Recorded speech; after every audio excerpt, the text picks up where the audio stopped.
ಅಧ್ಯಾಯ 3. ಬ್ರಹ್ಮದೇವರು ಪರಮ ತತ್ವದ ನಿರೂಪಣೆಯಲ್ಲಿ ಭಗವಾನ್ ಶಿವನ ಮಹಿಮೆಯನ್ನು ಪ್ರತಿಪಾದಿಸುವುದು, ಅವನ ಕೃಪೆಯನ್ನೇ ಎಲ್ಲ ಸಾಧನೆಗಳ ಫಲವೆಂದು ಹೇಳುವುದು ಹಾಗೂ ಅವರ ಆಜ್ಞೆಯಂತೆ ಮುನಿಗಳೆಲ್ಲರೂ ನೈಮಿಷಾರಣ್ಯಕ್ಕೆ ಹೋಗುವುದು. ಬ್ರಹ್ಮದೇವರು ಹೇಳಿದರು, ಮುನಿಗಳೇ, ಸರ್ವೇಶ್ವರ ಶಂಭುವನ್ನು ಪಡೆಯದೆ ಮನಸಹಿತ ವಾಣಿಯು ಮರಳಿ ಬರುತ್ತದೆ. ಅವನ ಆನಂದಮಯ ಸ್ವರೂಪವನ್ನು ಅನುಭವಿಸುವ ಪುರುಷನು ಎಂದಿಗೂ ಯಾರಿಗೂ ಹೆದರುವುದಿಲ್ಲ. ಅವನಿಂದಲೇ ಸಮಸ್ತ ಪ್ರಾಣಿಗಳು ಮತ್ತು ಇಂದ್ರಿಯಗಳೊಂದಿಗೆ ಬ್ರಹ್ಮ, ವಿಷ್ಣು, ರುದ್ರ ಮತ್ತು ಇಂದ್ರನಿಂದ ಹಿಡಿದು ಈ ಸಮಸ್ತ ಜಗತ್ತು ಮೊದಲಿಗೆ ಪ್ರಕಟವಾಗುತ್ತದೆ. ಅವನು ಕಾರಣಗಳಿಗೂ ಸ್ರಷ್ಟ ಹಾಗೂ ವಿಚಾರಕ ಪರಮ ಕಾರಣನಾಗಿದ್ದಾನೆ. ಅವನಲ್ಲದೆ ಬೇರೆ ಯಾರಿಂದಲೂ ಜಗತ್ತಿನ ಉತ್ಪತ್ತಿಯಾಗುವುದಿಲ್ಲ. ಯಥೋ ವಾಚೋ ನಿವರ್ತಂತೆ ಅಪ್ರಾಪ್ಯ ಮನಸಾ ಸಹ ಆನದಂ ಯಸ್ಯ ವೈ ವಿದ್ವಾನ್ನ ಬಿಬೇತಿ ಕುತಶ್ಚನ ಯಸ್ಮಾತ್ ಸರ್ವಮಿದಂ ಬ್ರಹ್ಮ ವಿಷ್ಣು ರುದ್ರೇಂದ್ರ ಪೂರ್ವಕಂ ಸಹ ಭೂತೇಂದ್ರಿಯೈ ಸರ್ವೈ ಪ್ರಥಮಂ ಸಂಪ್ರಸೂಯತೆ ಕಾರಣಾನಾಂ ಚ ಯೋ ಧಾತ ಧ್ಯಾತ ಪರಮಕಾರಣಂ ನ ಸಂಪ್ರಸೂಯತೆ ನ್ಯಸ್ಮಾತ್ ಕುತಶ್ಚನ ಕದಾಚನ. ಸಂಪೂರ್ಣ ಐಶ್ವರ್ಯದಿಂದ ಸಂಪನ್ನನಾದ ಕಾರಣ ಅವನು ಸ್ವಯಂ ಸರ್ವೇಶ್ವರ ಎಂಬ ಹೆಸರನ್ನು ಧರಿಸುವನು. ಎಲ್ಲ ಮುಮುಕ್ಷುಗಳು ಆ ಶಂಭುವನ್ನು ತಮ್ಮ ಹೃದಯಾಕಾಶದಲ್ಲಿ ಧ್ಯಾನ ಮಾಡುತ್ತಾರೆ. ಅವನೇ ಮೊಟ್ಟ ಮೊದಲು ನನ್ನನ್ನು ತನ್ನ ಪುತ್ರನಾಗಿ ಉತ್ಪನ್ನ ಮಾಡಿದನು. ನನಗೆ ಸಂಪೂರ್ಣ ವೇದಗಳ ಜ್ಞಾನವನ್ನು ಕೊಟ್ಟನು. ಅವನ ಕೃಪಾ ಪ್ರಸಾದದಿಂದಲೇ ಈ ಪ್ರಜಾಪತಿ ಪದವಿಯನ್ನು ಪಡೆದುಕೊಂಡೆ. ಆ ಒಬ್ಬನೇ ಈಶ್ವರನು ವೃಕ್ಷದಂತೆ ನಿಶ್ಚಲ ಭಾವದಿಂದ ಪ್ರಕಾಶಮಾನನಾಗಿ ಆಕಾಶದಲ್ಲಿ ವಿರಾಜಿಸುತ್ತಿರುವನು. ಆ ಪರಮ ಪುರುಷ ಪರಮಾತ್ಮನಿಂದಲೇ ಈ ಸಂಪೂರ್ಣ ಜಗತ್ತು ಪರಿಪೂರ್ಣವಾಗಿದೆ. ಅವನೊಬ್ಬನೇ ಬಹಳಷ್ಟು ನಿಷ್ಕ್ರಿಯ ಜೀವರ ನಿಯಾಮಕ ಹಾಗೂ ಅವುಗಳಿಗೆ ಸಕ್ರಿಯತೆಯನ್ನು ಕರುಣಿಸುವವನಾಗಿದ್ದಾನೆ. ಆ ಮಹೇಶ್ವರನು ಒಂದೇ ಬೀಜವನ್ನು ಅನೇಕ ರೂಪಗಳಲ್ಲಿ ಪರಿಣಿತವಾಗಿಸುವನು. ಎಲ್ಲರ ನಿಯಾಮಕನಾದ ಆ ಈಶ್ವರನು ಈ ಜೀವಿಗಳ ಸಹಿತ ಸಮಸ್ತ ಲೋಕಗಳನ್ನು ವಶದಲ್ಲಿರಿಸಿಕೊಂಡಿರುವನು. ಎಲ್ಲ ರೂಪಗಳಲ್ಲಿಯೂ ಏಕಮಾತ್ರ ಭಗವಾನ್ ರುದ್ರನೇ ಇರುವನು, ಬೇರೆ ಯಾರೂ ಇಲ್ಲ. ಅವನು ಸದಾಕಾಲ ಮನುಷ್ಯರ ಹೃದಯದಲ್ಲಿ ಚೆನ್ನಾಗಿ ಪ್ರವಿಷ್ಟನಾಗಿ ಸ್ಥಿತನಾಗಿದ್ದಾನೆ.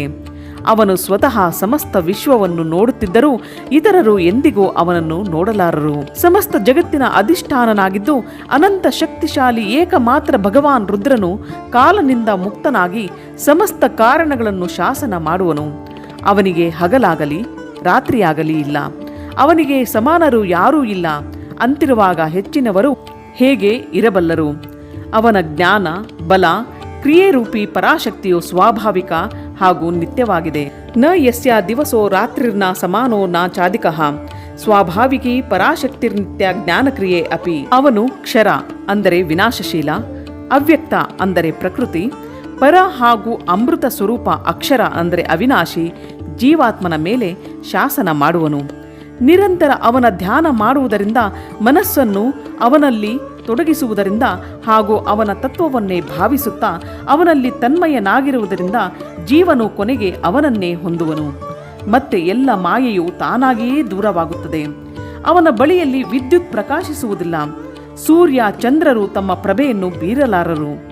ಆದರೆ ಅವನ ಪ್ರಕಾಶದಿಂದಲೇ ಈ ಸಮಸ್ತ ಜಗತ್ತು ಪ್ರಕಾಶಿಸುತ್ತಿದೆ.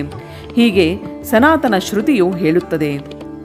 ಯಸ್ಮಿನ್ನ ಭಾಸತೆ ವಿದ್ಯುನ್ನ ಸೂರ್ಯೋ ನಾಚ ಚಂದ್ರಮಃ ಯಸ್ಯ ಭಾಸ ವಿಭಾತೀದಮಿತ್ತೇಷ ಶಾಶ್ವತಿ ಶ್ರುತಿ. ಏಕಮಾತ್ರ ಮಹಾದೇವ ಮಹೇಶ್ವರನನ್ನೇ ತನ್ನ ಆರಾಧ್ಯ ದೇವನನ್ನಾಗಿ ತಿಳಿಯಬೇಕು. ಅವನಿಗಿಂತ ಬೇರೆ ಶ್ರೇಷ್ಠ ಪದವು ಉಪಲಬ್ಧವಾಗುವುದಿಲ್ಲ. ಇವನೇ ಎಲ್ಲರ ಆದಿಯಾಗಿರುವನು. ಆದರೆ ಇವನಿಗೆ ಆದಿಯಾಗಲಿ ಅಂತ್ಯವಾಗಲಿ ಇಲ್ಲ. ಅವನು ಸ್ವಭಾವದಿಂದಲೇ ನಿರ್ಮಲ, ಸ್ವತಂತ್ರ, ಪರಿಪೂರ್ಣ, ಸ್ವೇಚ್ಛಾಧೀನ ಹಾಗೂ ಚರಾಚರ ರೂಪನಾಗಿರುವನು. ಇವನ ಶರೀರವು ಅಪ್ರಾಕೃತ ಅಂದರೆ ದಿವ್ಯವಾಗಿದೆ. ಈ ಶ್ರೀಮಾನ್ ಮಹೇಶ್ವರನು ಲಕ್ಷ್ಯ ಮತ್ತು ಲಕ್ಷಣದಿಂದ ರಹಿತನಾಗಿದ್ದಾನೆ.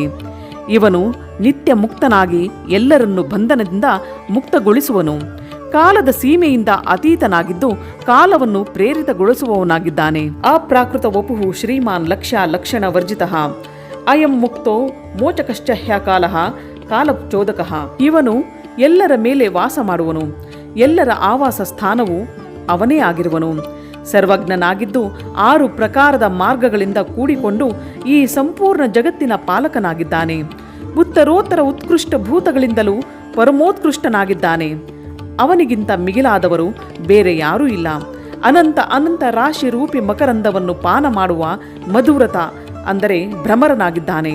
ಅಖಂಡ ಬ್ರಹ್ಮಾಂಡವನ್ನು ಹಿಚುಕಿ ಮಣ್ಣಿನ ಮುದ್ದೆಯಂತೆ ಮಾಡುವ ಕಲೆಯಲ್ಲಿ ಪಂಡಿತನಾಗಿರುವನು. ಉದಾರತೆ, ವೀರತೆ, ಗಂಭೀರತೆ, ಮಧುರತೆ ಇವುಗಳ ಮಹಾಸಾಗರನೇ ಆಗಿದ್ದಾನೆ. ಇವನಿಗೆ ಸಮಾನವಾದ ಯಾವ ವಸ್ತುವೂ ಇಲ್ಲ. ಹಾಗಿರುವಾಗ ಹೆಚ್ಚಿನದು ಹೇಗೆ ಇರಬಲ್ಲದು? ಅವನು ಉಪಮಾರಹಿತನಾಗಿರುವನು. ಸಮಸ್ತ ಪ್ರಾಣಿಗಳ ರಾಜಾದಿರಾಜನ ರೂಪದಲ್ಲಿ ವಿರಾಜಮಾನನಾಗಿದ್ದಾನೆ. ಇವನೇ ಸೃಷ್ಟಿಯ ಪ್ರಾರಂಭದಲ್ಲಿ ತನ್ನ ಅದ್ಭುತ ಕ್ರಿಯಾಕಲಾಪಗಳಿಂದ ಈ ಸಮಸ್ತ ಜಗತ್ತನ್ನು ಸೃಷ್ಟಿಸುವನು ಮತ್ತು ಅಂತ್ಯಕಾಲದಲ್ಲಿ ಇದು ಪುನಃ ಇವನಲ್ಲೇ ಲೀನವಾಗಿ ಹೋಗುವುದು. ಎಲ್ಲ ಪ್ರಾಣಿಗಳು ಇವನ ವಶದಲ್ಲೇ ಇವೆ. ಇವನೇ ಎಲ್ಲರನ್ನು ಬೇರೆ ಬೇರೆ ಕಾರ್ಯಗಳಲ್ಲಿ ನಿಯುಕ್ತಗೊಳಿಸುವನು. ಪರಾಭಕ್ತಿಯಿಂದಲೇ ಇವನ ದರ್ಶನವಾಗುತ್ತದೆ. ಬೇರೆ ಯಾವುದೇ ರೀತಿಯಿಂದ ಎಂದಿಗೂ ಇಲ್ಲ. ವ್ರತ, ಸಂಪೂರ್ಣ ದಾನ, ತಪಸ್ಸು ಮತ್ತು ನಿಯಮ ಇವೆಲ್ಲ ಸಾಧನೆಗಳನ್ನು ಭಾವಶುದ್ಧಿ ಹಾಗೂ ಅನುರಾಗದ ಉತ್ಪತ್ತಿಗಾಗಿ ಎಂದು ಹಿಂದೆ ಸತ್ಪುರುಷರು ತಿಳಿಸಿರುವರು. ಇದರಲ್ಲಿ ಸಂಶಯವಿಲ್ಲ. ನಾನು ಅಂದರೆ ಬ್ರಹ್ಮದೇವರು, ಭಗವಾನ್ ವಿಷ್ಣು, ರುದ್ರದೇವರು ಹಾಗೂ ಬೇರೆ ಬೇರೆ ದೇವತೆಗಳು, ಅಸುರರು ಇಂದೂ ಕೂಡ ಉಗ್ರ ತಪಸ್ಸುಗಳ ಮೂಲಕ ಅವನ ದರ್ಶನವನ್ನು ಇಚ್ಛಿಸುವೆವು. ಧರ್ಮಭ್ರಷ್ಟ, ಮೂಢ, ದುಷ್ಟ ಮತ್ತು ಘೃಣಿತ ಆಚಾರ ವಿಚಾರವುಳ್ಳ ಜನರಿಗೆ ಅವನ ದರ್ಶನವಾಗುವುದು ಅಸಂಭವವಾಗಿದೆ. ಭಕ್ತರು ಒಳಗೆ ಮತ್ತು ಹೊರಗೆ ಅವನನ್ನೇ ಪೂಜಿಸುತ್ತಾ ಧ್ಯಾನಿಸುತ್ತಾರೆ. ಆ ರೂಪವು ಸ್ಥೂಲ, ಸೂಕ್ಷ್ಮ ಮತ್ತು ಇವೆರಡರಿಂದಲೂ ಅತೀತ, ಹೀಗೆ 3 ವಿಧದಿಂದ ಇದೆ. ದೇವತೆಗಳೇ ಆದಿ. ನಾವೆಲ್ಲರೂ ಪ್ರತ್ಯಕ್ಷವಾಗಿ ನೋಡುವ ರೂಪವು ಸ್ಥೂಲವಾಗಿದೆ. ಸೂಕ್ಷ್ಮ ರೂಪದ ದರ್ಶನವು ಕೇವಲ ಯೋಗಿಗಳಿಗೆ ಆಗುತ್ತದೆ. ಅದರಿಂದಲೂ ಅತೀತವಾದ ನಿತ್ಯ ಜ್ಞಾನ ಸ್ವರೂಪ, ಆನಂದಮಯ ಹಾಗೂ ಭಗವತ್ ಸ್ವರೂಪವು ಅವನಲ್ಲಿ ನಿಷ್ಠೆ ಇಡುವ ಭಜನ ಪರಾಯಣ ಭಕ್ತರ ದೃಷ್ಟಿಗೆ ಮಾತ್ರ ಗೋಚರಿಸುತ್ತದೆ. ಭಗವತ್ ವ್ರತವನ್ನು ಆಶ್ರಯಿಸುವ ಭಕ್ತರೇ ಅವನನ್ನು ನೋಡಬಲ್ಲರು. ಈ ವಿಷಯದಲ್ಲಿ ಹೆಚ್ಚಿಗೆ ಹೇಳುವುದರಿಂದ ಏನು ಲಾಭ? ಭಗವಾನ್ ಶಿವನ ಕುರಿತು ಭಕ್ತಿಯೇ ಗುಹ್ಯತರ ಹಾಗೂ ಉತ್ಕೃಷ್ಟ ಸಾಧನೆಯಾಗಿದೆ. ಆ ಭಕ್ತಿಯಿಂದ ಯುಕ್ತನಾದವನು ಸಂಸಾರ ಬಂಧನದಿಂದ ಮುಕ್ತನಾಗುವನು. ಇದರಲ್ಲಿ ಸಂದೇಹವೇ ಇಲ್ಲ. ಆ ಭಕ್ತಿಯು ಭಗವಾನ್ ಶಿವನ ಕೃಪೆಯಿಂದಲೇ ದೊರೆಯುತ್ತದೆ ಮತ್ತು ಅವನ ಕೃಪೆಯು ಭಕ್ತಿಯಿಂದಲೇ ಸಂಭವಿಸುತ್ತದೆ. ಈ ಪ್ರಕಾರ ಇವೆರಡು ಅಂಕುರದಿಂದ ಬೀಜ, ಬೀಜದಿಂದ ಅಂಕುರವಿರುವಂತೆಯೇ ಒಂದು ಇನ್ನೊಂದರ ಆಶ್ರಿತವಾಗಿದೆ. ಜೀವಿಗೆ ಭಗವತ್ ಕೃಪೆಯಿಂದಲೇ ಸರ್ವತ್ರ ಸಿದ್ಧಿಗಳು ದೊರೆಯುತ್ತವೆ. ಸಮಸ್ತ ಸಾಧನೆಗಳ ಅಂತ್ಯದಲ್ಲಿ ಭಗವಂತನ ಕೃಪೆಯೇ ಸಾಧ್ಯವಾಗಿದೆ. ಅಂತಃಕರಣದ ಶುದ್ಧಿ ಅಥವಾ ಪ್ರಸಾದ ಸಾಧನೆ ಧರ್ಮವಾಗಿದೆ. ಆ ಧರ್ಮದ ಸ್ವರೂಪವನ್ನು ವೇದಗಳು ಪ್ರತಿಪಾದಿಸಿವೆ. ವೇದಗಳ ಅಭ್ಯಾಸದಿಂದ ಮೊದಲಿನ ಪುಣ್ಯ ಮತ್ತು ಪಾಪ ಸಮಾನವಾಗುತ್ತದೆ. ಆ ಸಮಾನತೆಯಿಂದ ಪ್ರಸಾದ ಅಂದರೆ ಪ್ರಸನ್ನತೆ ಅಥವಾ ಅಂತಃಶುದ್ಧಿಯ ಸಂಪರ್ಕ ಪ್ರಾಪ್ತವಾಗುತ್ತದೆ ಮತ್ತು ಅದರಿಂದ ಧರ್ಮದ ವೃದ್ಧಿಯಾಗುತ್ತದೆ. ಧರ್ಮದ ವೃದ್ಧಿಯಿಂದ ಜೀವಿಗಳ ಪಾಪಗಳು ಕ್ಷಯವಾಗುತ್ತವೆ. ಈ ತರಹ ಪಾಪ ಕ್ಷೀಣವಾಗಿ ಹೋದ ಜೀವಿಗೆ ಅನೇಕ ಜನ್ಮಗಳ ಅಭ್ಯಾಸದಿಂದ ಕ್ರಮವಾಗಿ ಉಮಾಮಹೇಶ್ವರನ ತತ್ವದ ಜ್ಞಾನ ಪ್ರಾಪ್ತವಾಗಿ ಅವನ ಹೃದಯದಲ್ಲಿ ಶಿವನ ಕುರಿತು ಭಕ್ತಿಯ ಉದಯವಾಗುತ್ತದೆ. ಆ ಭಕ್ತಿ ಭಾವಕ್ಕನುರೂಪವಾಗಿಯೇ ಮಹೇಶ್ವರನ ಕೃಪಾ ಪ್ರಸಾದದ ಉದ್ರೇಕವಾಗುತ್ತದೆ. ಆ ಪ್ರಸಾದದಿಂದ ಕರ್ಮಗಳ ತ್ಯಾಗವಾಗುತ್ತದೆ. ಕರ್ಮಗಳ ತ್ಯಾಗದ ಅಭಿಪ್ರಾಯ ಅವುಗಳ ಫಲಗಳ ತ್ಯಾಗದಲ್ಲಿದೆ. ಕರ್ಮಗಳ ಸ್ವರೂಪತಃ ತ್ಯಾಗದಿಂದ ಇಲ್ಲ. ಆದ್ದರಿಂದ ಕರ್ಮ ಫಲಗಳ ತ್ಯಾಗದಿಂದ ಶಿವಧರ್ಮದಲ್ಲಿ ಮಂಗಳಮಯ ಪ್ರವೃತ್ತಿ ಉಂಟಾಗುತ್ತದೆ ಎಂದು ಸಿದ್ಧವಾಗುತ್ತದೆ.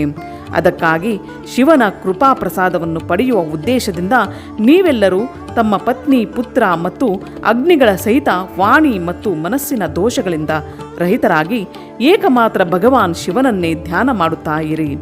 ಅವನಲ್ಲೇ ನಿಷ್ಠೆಯನ್ನಿರಿಸಿರಿ. ಅವನ ಭಜನೆಯಲ್ಲಿ ತತ್ಪರರಾಗಿರಿ. ಅವನಲ್ಲೇ ಮನಸ್ಸನ್ನು ತೊಡಗಿಸಿ ಅವನ ಆಶ್ರಿತರಾಗಿರಿ. ಎಲ್ಲ ಕಾರ್ಯ ಮಾಡುವಾಗಲೂ ಮನಸ್ಸಿನಿಂದ ಅವನನ್ನೇ ಚಿಂತಿಸುತ್ತಾ ಇರಿ. 1000 ದಿವ್ಯ ವರ್ಷಗಳವರೆಗೆ ನಡೆಯುವ ದೀರ್ಘಕಾಲಿಕ ಯಜ್ಞವನ್ನು ಆರಂಭಿಸಿ ಅದನ್ನು ಪೂರ್ಣಗೊಳಿಸಿರಿ. ಯಜ್ಞದ ಕೊನೆಯಲ್ಲಿ ಮಂತ್ರಗಳಿಂದ ಆವಾಹಿಸಿದಾಗ ಸಾಕ್ಷಾತ್ ವಾಯುದೇವರು ಅಲ್ಲಿಗೆ ಆಗಮಿಸುವರು. ಮತ್ತೆ ಅವರೇ ನಿಮ್ಮೆಲ್ಲರ ಕಲ್ಯಾಣದ ಸಾಧನೆ ಹಾಗೂ ಉಪಾಯವನ್ನು ತಿಳಿಸುವರು. ಅನಂತರ ನೀವೆಲ್ಲರೂ ಪರಮ ಸುಂದರ ಪುಣ್ಯಮಯಿ ವಾರಣಾಸಿ ಪುರಿಗೆ ಹೋಗುವುದು. ಅಲ್ಲಿ ಪಿನಾಕಪಾಣಿ ಭಗವಾನ್ ವಿಶ್ವನಾಥನು ಭಕ್ತರ ಮೇಲೆ ಅನುಗ್ರಹವನ್ನು ಮಾಡಲು ಪಾರ್ವತೀ ದೇವಿಯೊಂದಿಗೆ ಸದಾ ವಿಹರಿಸುತ್ತಿರುವನು. ದ್ವಿಜೋತ್ತಮರೇ, ಅಲ್ಲಿ ನಿಮಗೆ ಭಾರಿ ದೊಡ್ಡ ಆಶ್ಚರ್ಯವೂ ಕಂಡುಬರುವುದು. ಆ ಆಶ್ಚರ್ಯವನ್ನು ನೋಡಿ ನೀವು ಪುನಃ ನನ್ನ ಬಳಿಗೆ ಬನ್ನಿರಿ. ಆಗ ನಾನು ನಿಮಗೆ ಮೋಕ್ಷದ ಉಪಾಯವನ್ನು ಹೇಳುವೆನು. ಆ ಉಪಾಯದಿಂದ ಒಂದೇ ಜನ್ಮದಲ್ಲಿ ಮುಕ್ತಿಯು ನಿಮಗೆ ಕೈವಶವಾಗುವುದು. ಅದು ಅನೇಕ ಜನ್ಮಗಳ ಸಂಸಾರ ಬಂಧನದಿಂದ ಬಿಡುಗಡೆಗೊಳಿಸುವುದಾಗಿದೆ. ನಾನು ಈ ಮನೋಮಯ ಚಕ್ರವನ್ನು ನಿರ್ಮಿಸಿರುವೆನು. ಈ ಚಕ್ರವನ್ನು ನಾನು ಇಲ್ಲಿಂದ ಬಿಡುವೆನು. ಎಲ್ಲಿಗೆ ಹೋಗಿ ಇದರ ನೇಮಿ ಮುರಿದು ಬೀಳುವುದೋ ಆ ದೇಶವೇ ತಪಸ್ಸಿಗಾಗಿ ಶುಭವಾಗಿದೆ. ಹೀಗೆ ಹೇಳಿ ಪಿತಾಮಹ ಬ್ರಹ್ಮನು ಆ ಸೂರ್ಯ ತುಲ್ಯ ತೇಜಸ್ವಿ ಮನೋಮಯ ಚಕ್ರದ ಕಡೆಗೆ ನೋಡಿ ಮಹಾದೇವನಿಗೆ ಪ್ರಣಾಮ ಮಾಡಿ ಅದನ್ನು ಬಿಟ್ಟು ಬಿಟ್ಟನು. ಆ ಬ್ರಾಹ್ಮಣರೆಲ್ಲರೂ ಲೋಕನಾಥ ಬ್ರಹ್ಮದೇವರಿಗೆ ವಂದಿಸಿ ಆ ಚಕ್ರದ ನೇಮಿ ಜೀರ್ಣ ಶೀರ್ಣವಾಗುವ ಸ್ಥಾನಕ್ಕಾಗಿ ಹೊರಟರು. ಬ್ರಹ್ಮದೇವರು ಎಸೆದ ಆ ಸುಂದರ ಚಕ್ರವು ಮನೋಹರ ಶಿಲಾಖಂಡಗಳಿಂದ ಕೂಡಿದ ಮತ್ತು ನಿರ್ಮಲ ಸ್ವಾದಿಷ್ಟ ಜಲದಿಂದ ಪೂರ್ಣವಾದ ಒಂದು ವನದಲ್ಲಿ ಬಿದ್ದಿತು. ಆ ಚಕ್ರದ ನೇಮಿಯು ಮುರಿದು ಹೋದದ್ದರಿಂದ ಮುನಿ ಪೂಜಿತ ಆ ವನವು ನೈಮಿಷ ಎಂದು ಹೆಸರಿನಿಂದ ವಿಖ್ಯಾತವಾಯಿತು.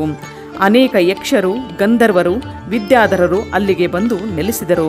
ಹಿಂದಿನ ಕಾಲದಲ್ಲಿ ಜಗತ್ತಿನ ಸೃಷ್ಟಿಯ ಇಚ್ಛೆಯುಳ್ಳ ವಿಶ್ವಸ್ರಷ್ಟ ಹಾಗೂ ಗಾರ್ಹಪತ್ಯದ ಅಗ್ನಿಯ ಉಪಾಸಕ ಬ್ರಹ್ಮಜ್ಞ ಪ್ರಜಾಪತಿಗಳು ಅಲ್ಲೇ ದಿವ್ಯ ಯಜ್ಞವನ್ನು ಪ್ರಾರಂಭಿಸಿದ್ದರು. ಅಲ್ಲೇ ಶಬ್ದಶಾಸ್ತ್ರ, ಅರ್ಥಶಾಸ್ತ್ರ, ನ್ಯಾಯಶಾಸ್ತ್ರದ ಜ್ಞಾನಿ ವಿದ್ವಾನ್ ಮಹರ್ಷಿಗಳು ಶಕ್ತಿ, ಜ್ಞಾನ ಮತ್ತು ಕ್ರಿಯಾಯೋಗದ ಮೂಲಕ ಶಾಸ್ತ್ರೀಯ ವಿಧಿಯ ಅನುಷ್ಠಾನ ಮಾಡಿದ್ದರು. ಅದೇ ಸ್ಥಾನದಲ್ಲಿ ವೇದವೇತ್ತರಾದ ವಿದ್ವಾಂಸರು ಸದಾ ವಾದ ಮತ್ತು ಜಲ್ಪದ ಬಲದಿಂದ ಕೂಡಿದ ವಚನಗಳ ಮೂಲಕ ಅತಿವಾದ ಮಾಡುವ ವೇದ ಬಹಿಷ್ಕೃತ ನಾಸ್ತಿಕರನ್ನು ಪರಾಜಿತಗೊಳಿಸುತ್ತಿದ್ದರು. ಅಂದಿನಿಂದ ನೈಮಿಷಾರಣ್ಯವು ಋಷಿಗಳ ತಪಸ್ಸಿನ ಯೋಗ್ಯ ಸ್ಥಾನವಾಯಿತು. ಸ್ಫಟಿಕ ಮಣಿಮಯ ಪರ್ವತದ ಶಿಲೆಗಳಿಂದ ಅಮೃತದಂತೆ ಮಧುರ ಹಾಗೂ ಸ್ವಚ್ಛ ನೀರಿನ ಝರಿಗಳಿಂದ ಆ ವನವು ಬಹಳ ರಮಣೀಯವಾಗಿ ಕಂಡುಬರುತ್ತಿತ್ತು. ಅಲ್ಲಿ ಅತ್ಯಂತ ರಸಭರಿತ ಫಲಗಳನ್ನು ಕೊಡುವ ವೃಕ್ಷಗಳಿದ್ದವು. ಆ ವನದಲ್ಲಿ ಹಿಂಸಕ ಜೀವ ಜಂತುಗಳ ಅಭಾವವಾಗಿತ್ತು. ಇಲ್ಲಿಗೆ ಅಧ್ಯಾಯ 3 ಸಂಪೂರ್ಣವಾಯಿತು.